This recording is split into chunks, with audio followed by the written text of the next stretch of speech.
Well, a number of years ago, we had somebody on staff here at Lakeside named Derek Flowers, and certainly if you've been around Lakeside for a while, name rings familiar, and you know just what a great guy Derek is and how incredibly talented he is, just an incredible, super musician, great vocalist, just super talented guy, and he served for a while here at Lakeside, and I was privileged to serve alongside of him, and I love working with Derek. Derek's a great guy. And so one of the things that happened over the course of the hiring process is we would call references. And right before we brought him out, we called some references. And one of his references told me something that Derek had not told me. And that is that Derek had recorded a number of songs. And being the inquisitive little fellow that I am, I said, tell me more. Where could I hear some of these songs? And so he gave me a website, and as soon as the phone call was over, I went to that website, and it became very evident why Derek didn't tell me about these songs, because Derek is very talented. These songs were not good, but Derek is a very talented guy. And so I just kept that website and saved it. And after Derek came out and we offered him the job and he signed on and agreed to be part of Lakeside, I looked at him, and after everything was official, I asked him for one more thing. And he said, what's that? And I said, I would like an autographed copy, and I named one of the CDs that he'd put out. And the look on his face was like he had just seen a ghost. And he said, how do you know about that? And I said, don't worry about that, because you never want to reveal your sources.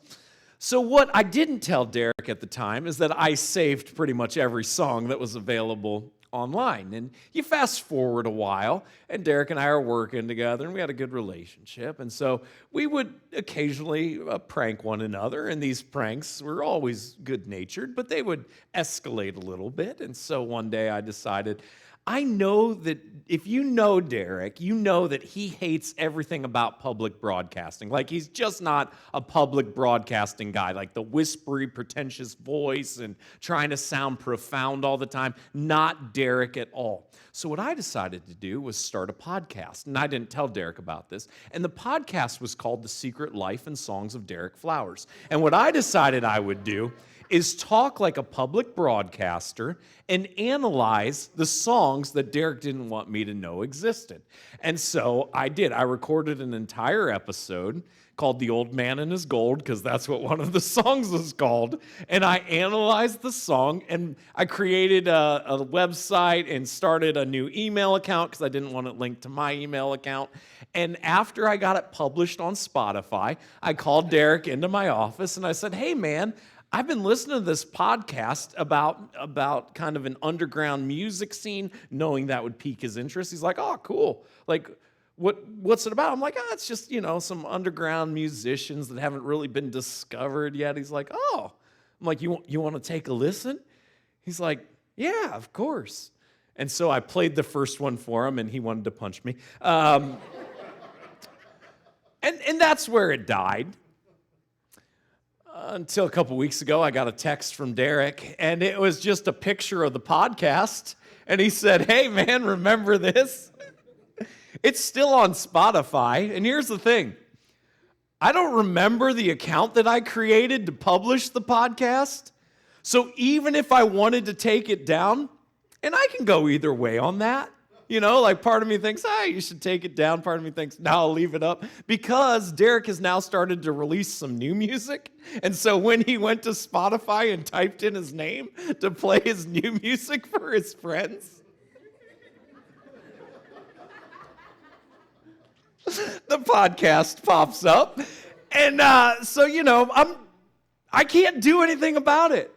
And part of me thinks, oh, that's really tragic. And another part of me thinks this is the best prank of all time, because I literally can't do anything. And now, until Spotify takes it down, it's up there. So if you want to listen to The Secret Life and Songs of Derek Flowers, it's available on Spotify. There's only one podcast episode.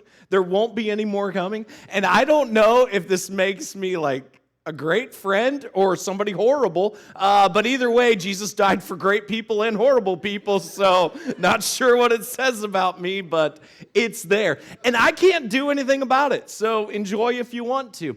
Now, last week, we started looking at Daniel chapter 6, and we saw that there's a king named King Darius. And he had a couple people that he gave great responsibility to oversee all the affairs of the kingdom. And one of them was Daniel. And Daniel did such an incredible job that Darius wanted to elevate Daniel even further. And yet, this bothered people because they wanted the position. And so they looked at Daniel's life. And they thought, how can we get rid of Daniel? But what they saw was somebody who operated at all times with complete integrity. And then it dawned on them, there's one way we know we can get rid of Daniel, and that's try to pit Daniel against his relationship with God. And so if we can create a situation where Daniel has to choose, he's going to choose God. And so that's exactly what they did. They went to King Darius, and they said, King Darius, you're so incredible. We believe you should issue a decree and make it so that for the next month, no one can worship God or anyone or anything else other than you. King Darius signed off on the decree, and because of the way that the laws were structured, once a decree was issued by the king, it could not be repealed. No matter what, it could not be repealed. Daniel knew about the decree, and yet he still chose to honor God with his life. They observed this, the conspirators, they went back to King Darius, and they reported that Daniel has defied your decree. And King Darius said, there's nothing I can do to get rid of the decree. And that's where we left off, and we're going to pick up today. So if you have your phones or your tablets, I'd invite you to follow along with us this morning in the Bible app. It's a free resource that you can find in whatever app store you utilize on your device. And once you have the Bible app installed on your device, there's a feature that we use together each and every week. It's called the Events feature. You can either enable your locations or write in Lakeside, Algoma will pop up, and you can follow along with us that way. If you have a traditional Bible with you, we are journeying through the book of Daniel. We're going to be looking at the last part of Daniel chapter 6 this morning, starting in verse 14 in just a minute. And if you're joining us via the stream this morning, thanks so much for joining us. My name is Brian. I'm part of the team here at Lakeside, and the verses will be available for you on the screen below as we pick up where King Darius has now been told that Daniel, who you want to elevate, has defied your decree and now facing a death sentence because of what you decreed. Daniel chapter 6, beginning in verse 14, we read these words. Then the king, when he heard these words, was much distressed and set his mind to deliver Daniel. And he labored till the sun went down to rescue him. King Darius went from wanting to be worshiped to panicking. Here is Daniel, the person that he wanted to elevate, to make so important in the kingdom, and now there is nothing he can do to change his circumstances. When we're incapable of changing our circumstances, it forces us to realize our limitations. It forces us to realize our limitations when we find ourselves facing circumstances that we cannot change. Whether that's a diagnosis, whether it's a situation going on at work, whether it's tension with a partner, whenever we find ourselves in a situation that we cannot change, it forces us to confront the fact that we are limited. And so much of our lives we go through thinking we are in control and we are able to do what we want to do. And yet when we find ourselves facing situations and circumstances that we cannot change, it forces us to confront the fact that we are limited. Here is King Darius. He is king. He's trying to figure out a way to spare Daniel from the decree that he has signed, and there's no easy way out of it. It forces him to confront the fact that there are limitations to what even he can do as king. Then these men came by agreement to the king and said to the king, "Know, O king, that it is a law of the Medes and Persians that no injunction or ordinance that the king establishes can be changed." The king is bothered. He's bothered by what's about to take place. He's bothered by the circumstances and the situations. And yet these other advisors, they don't care.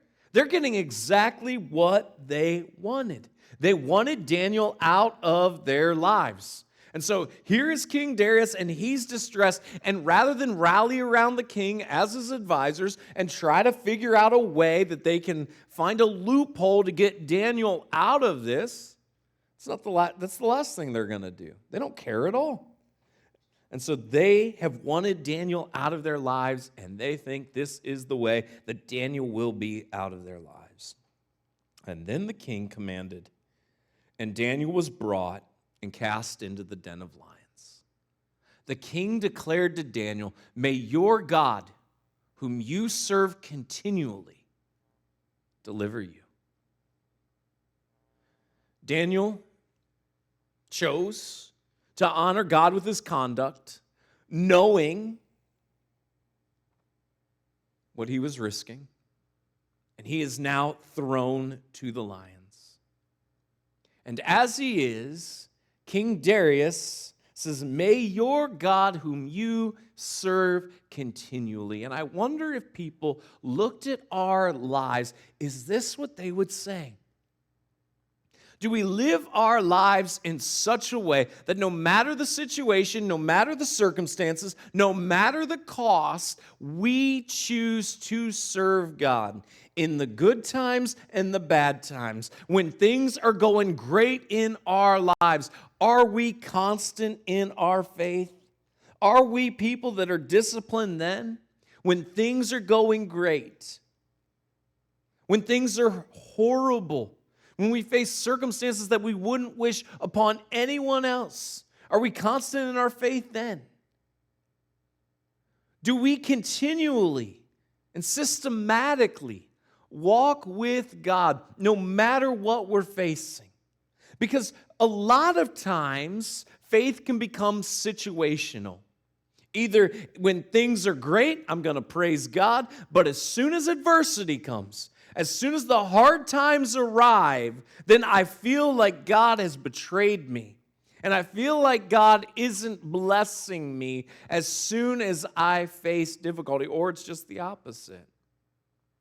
That when the good times happen, I'm feeling great.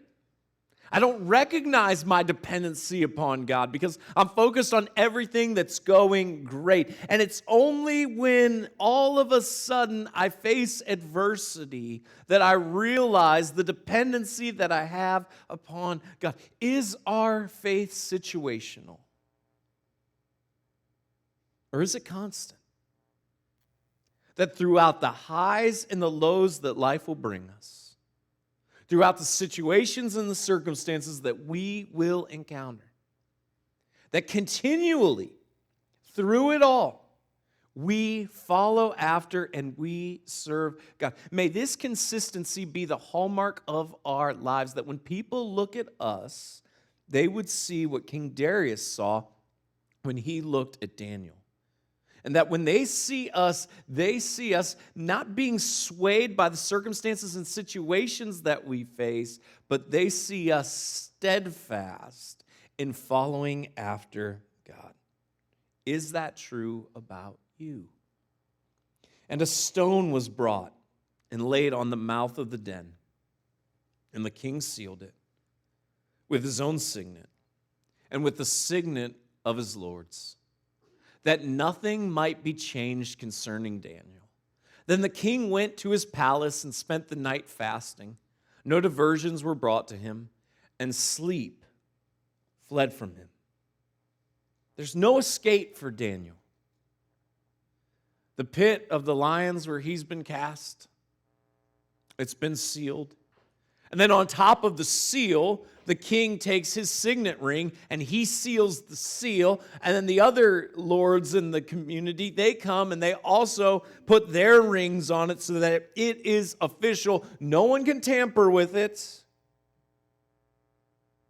The verdict is in, and the punishment has been rendered. And Daniel has been thrown to the lions. And after the ring is used to seal the seal, and King Darius returns to his palace, we're told he's up all night.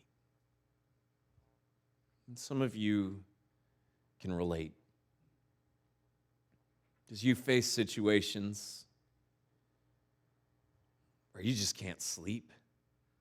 The thoughts of the day are racing and they're running through your head. The worries about everything that has transpired are just playing on a loop in your mind. Regrets, circumstances that you wish you could change. And you know how lonely and isolating and exhausting that feels.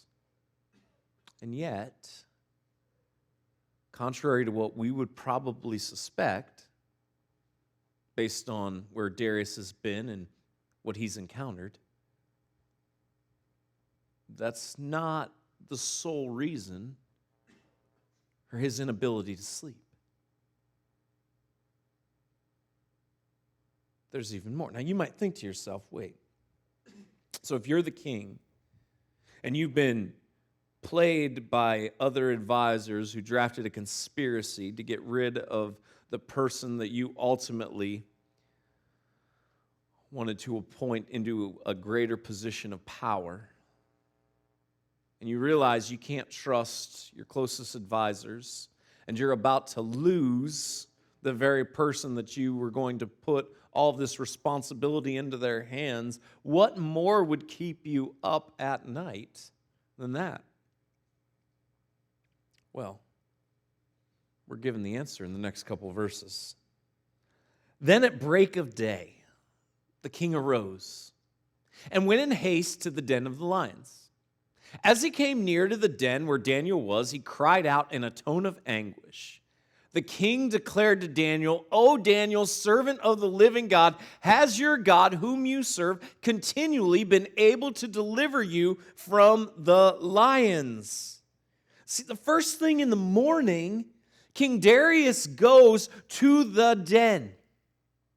The only reason you go to the den first thing in the morning is if somewhere in the back of your mind you think some way, somehow, God is going to do the miraculous. Some way, somehow, God is going to spare the life of this man that has been thrown to the lions. First thing in the morning, there's no point in going to something that you know has already been finalized and of defeat. See, King Darius, he's searching. He's searching. And the reason he couldn't sleep ultimately is revealed to us in his actions the very next morning. And some of you are there right now. You've excelled in the same way Darius has. You've reached the pinnacle. And yet, it's just not enough. And you don't know why. And it's infuriating. Because every dream and every goal that you've set out for yourself, you've accomplished. And you've achieved it. But you're still wanting. And the satisfaction that should be there from rising in the ranks, from falling in love, from growing your portfolio, it's still left of emptiness and a void. And you are actively searching for, why do I have this emptiness? Other people, it's just the opposite. You don't know why you're searching. But you just know there's a restlessness. And you don't even know why you're here, honestly. There's just this restlessness that you can't explain. And there's something more. You know there's something more, but you just can't put your finger on what that more is. It's driving you nuts.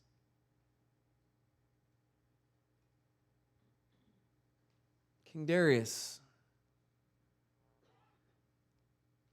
is in the midst of trying to find out, is God real? Is the God that Daniel's life has been defined by, is he at work?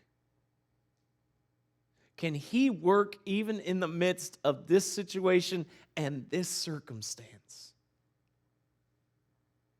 And so he goes first thing in the morning. And the question on his mind is, has God intervened? Is God at work? And then Daniel, verse 21, said to the king, O king, live forever. And I hope you see the irony in this response. Because if you were with us when we looked at the first part of Daniel chapter 6, this is the phrase that the other advisors used to go to King Darius in the first place and convinced him to issue the decree that made it illegal for 30 days' time for anyone to worship God or anyone or anything else. And now King Darius has issued the decree. Daniel's been thrown into the lion's den. King Darius wants to know, is this God that Daniel serves, is he real? Is he at work? And he goes to the den and he cries out to Daniel asking, has God worked? And the response of Daniel is, O king, live forever.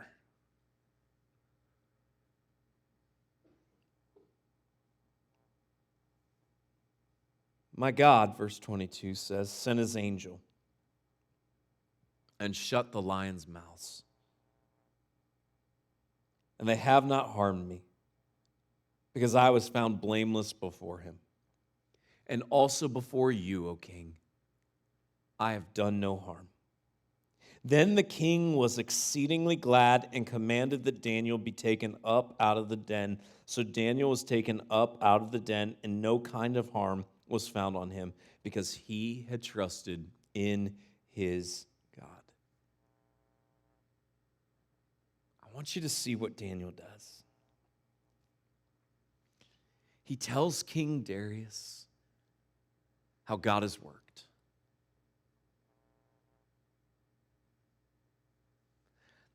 As Darius runs to the lion's den and cries out, asking if God has spared Daniel somehow, Daniel responds, and then he immediately launches in to how God provided, how he sent an angel to protect him, how the angel shut the lions' mouths, and how Daniel was there unharmed.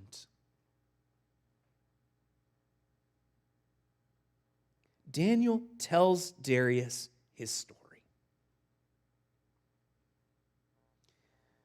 I know sometimes you feel just this incredible desire for everyone to experience what you have experienced. Following after God has made such a difference in your life. Your relationship with Jesus has transformed you and it has changed you, and you desperately want everyone to experience the same thing that you've experienced as a result of following after God. And yet, there's this hesitancy. And the hesitancy is, well, I'm not a pastor. And I don't know if I can really explain it all perfectly.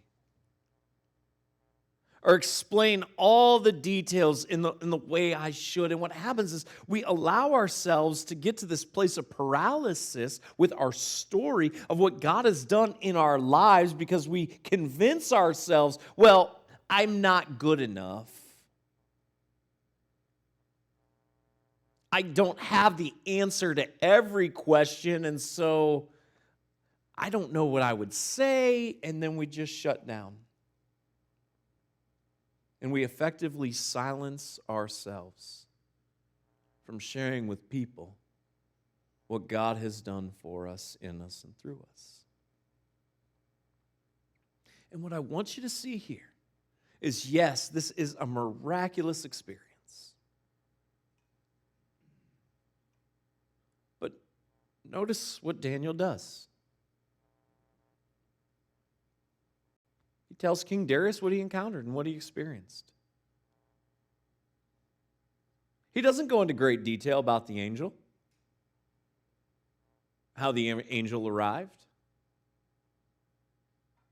how God in his sovereignty sent the angel. He doesn't go into that.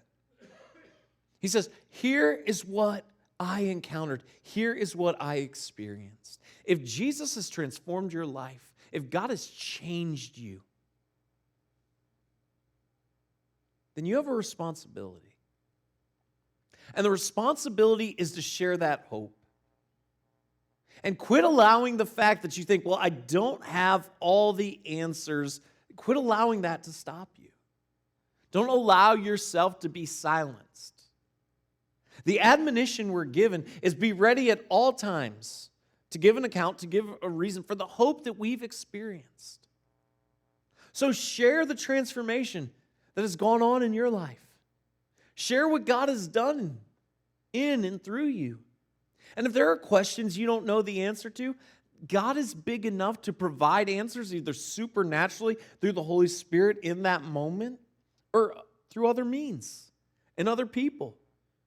And it's okay for you to say, I don't know. I'm not really sure. But don't allow your story to be silenced. Daniel tells King Darius what he encountered and what he experienced. And Darius brings Daniel out of the lion's den. And the king commanded, and those men who had maliciously accused Daniel were brought and cast into the den of lions, they, their children, and their wives. And before they reached the bottom of the den, the lions overpowered them and broke all their bones in pieces. Now, I realize that can cause a visceral reaction when you hear about that. Not only was it the advisors who were thrown to the lions, but their wives and their children as well. Remember this, the consequences for sin are always dire. They're always dire. And we like to play this game where we can flirt around with it and where we can do it to the consequences for sin are always dire. But also know this. One of the functions of government is to administer punishments. And this isn't just an Old Testament concept. This is reinforced for us in Romans chapter 13. And one of the points of the government being established in God's design in Romans 13 is that the government would wield the sword. And part of punishment is to be utilized as a deterrent. Now, I'm not saying that throwing their wives and their children and them to the lions isn't barbaric, but what I am saying is there are always consequences for our sin, and that God has established government to rule over the people.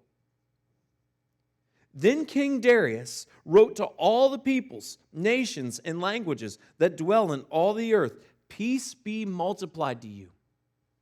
I make a decree that in all my royal dominion, people are to tremble and fear before the God of Daniel.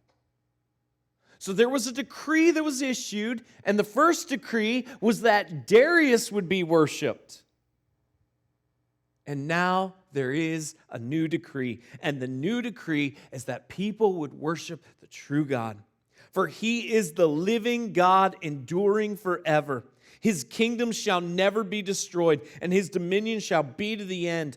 He delivers and rescues. He works signs and wonders in heaven and on earth. He who has saved Daniel from the power of the lions. Darius looks at how God has worked and orchestrated the situation and the circumstances that Daniel has found himself in. And what is he taken away with? That God is living, that he endures forever, that God and God alone is the king who will live and reign forever, that every other king and every other kingdom, it will rise and it will fall. Every other kingdom will rise and fall, but God's kingdom will rule and reign forevermore. That God delivers, that he rescues, that he's active, and that he saves. And the greatest thing that God saves us from is from our sin. There is a greater deliverance that God gave to Daniel than from delivering him from the lions. And it is the deliverance that he offers to each and every one of us and anyone who would receive it. It's the salvation from our sins. God's the creator. He gets to make the rules. He set the standard, and his standard is perfection. And none of us measure up to that standard. And the problem is, it doesn't matter how good we are. The problem is, it doesn't matter how much good we do. Because once we're imperfect, we can never become perfect. But in the midst of our rebellion, in the midst of our brokenness, in the midst of our sin, God sent his son, Jesus, full divinity and full humanity on display in one. And Jesus came, and he was perfect. And he met the standard that none of us could measure up to. And he taught us how to be faithful. He taught us how to love. He taught us how to follow after God. But he wasn't just a great teacher. He was fully God and fully human. The two natures as one. And so he lived the perfect life that none of us can measure up to and none of us can live. And then he went and he was ultimately crucified. He was ultimately killed. And he was killed because the cost of sin is death. And so all of my imperfection and all of your imperfection was transferred onto Jesus, who was our substitute.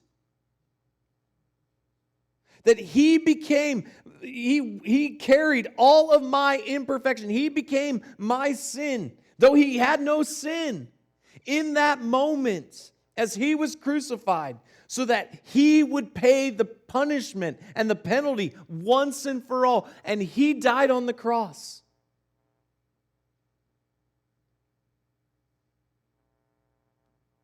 And 3 days later, he rose again and appeared to over 500 witnesses. Because the cost of our sin, it's death. But the gift of God is that we could live forever in a renewed and restored relationship with him. That we could be part of the kingdom that will rule and reign forevermore. And so God offers us, and any who will accept it, deliverance and freedom. Romans tells us that if you will confess with your mouth that Jesus is Lord and believe in your heart that God raised him from the dead, you'll be saved. It's not because of you. It's not because of what you can do. But it's because God has offered us deliverance from the greatest problem that we face. That God saves. And that's why Jesus came. So this Daniel prospered during the reign of Darius and the reign of Cyrus the Persian. So Daniel would serve Darius. And then he'd serve the next king, Cyrus. And that brings the count to 4.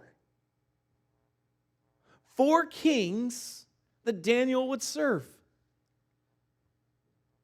And he prospered under them all. Because what Daniel understood is God is in control. He's in control of who's in control. He's in control of our circumstances. God delivered Daniel. But the greatest deliverance of God for Daniel was not from the lions, but it was from his sin. And that's the same deliverance that is offered to every single one of us because of what Jesus has done. And the only question we have to answer is, God, will we accept your deliverance? God, I pray that we would recognize, no matter the situations and circumstances we face, that you are in control and you are greater. God, I pray for the person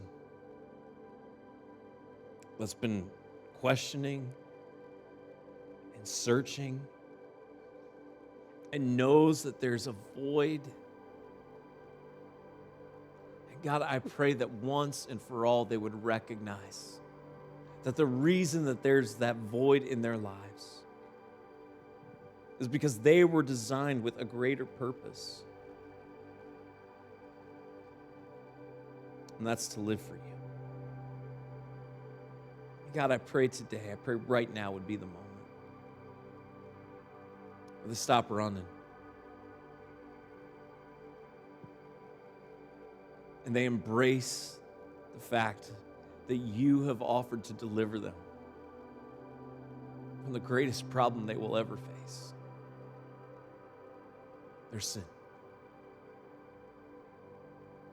So in the quietness of this moment, God, I pray that they would welcome you into their lives, acknowledging their sin and their imperfection, and highlighting the fact that you came to save us and set us free.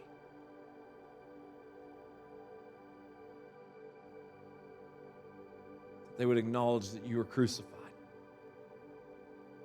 3 days later rose again and choose to live for you, that they would confess with their mouths that Jesus is Lord and believe in their hearts that God raised him from the dead. And God, for those of us who've made that decision, may we walk with you so that when people look at our lives, they would see us walk with you continually. Be honored and glorified, Jesus, we pray in your name.